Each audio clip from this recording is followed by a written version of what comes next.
દોસ્તો, તમે મારી પાછળ જે જોઈ રહ્યા છો એ ગોંડલ તેમજ આસપાસના ગામડાના વિસ્તારના લોકો હશે, એમને ખબર જ હશે કે આમને થાકલો કહેવાય. વર્ષો પહેલાની વાત છે કે એક ડોશીમાં ખરા બપોરે એક સુમસામ એવો રસ્તો હતો અને ત્યાં લાકડાનો ભારો લઈને બેઠા હતા. ત્યાંથી એક ઘોડેસવાર નીકળે છે. એટલે ડોશીમાં છે એમને કહે છે કે બેટા ઊભો રહેજે, આ લાકડાનો ભારો છે એ તું મને ચડાવતું જા માથે.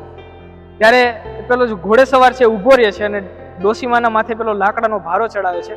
ડોશીમાં છે ખુશ થઈને એમને આશીર્વાદ આપે છે કે બેટા તું દયાળુ છો, માયાળુ સ્વભાવનો છો, ભગવાન તારું ખૂબ ભલું કરશે.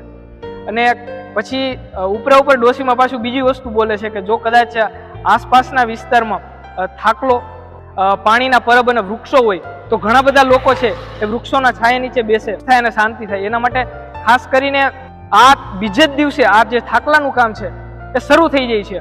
અને જે પેલો ઘોડેસવાર હતો એ ઘોડેસવાર હતા આપણા ગોંડલના સ્ટેટ પ્રજાવત્સલ અને પ્રજાપ્રિય રાજા એવા ભગવતસિંહજી મહારાજ, જેમણે આ થાકલો છે એ ગોંડલ સ્ટેટના જે તમામ રસ્તાઓ હતા ત્યાં બનાવવામાં આવ્યા છે. લોકોનું એવું કહેવું છે કે 2 થી 3 કિલોમીટરના અંતરે આ થાકલા બનાવવામાં આવ્યા હતા. દોસ્તો, તમારા ગામમાં આવા થાકલા છે કે નહીં, જરા કોમેન્ટ કરીને કહેજો.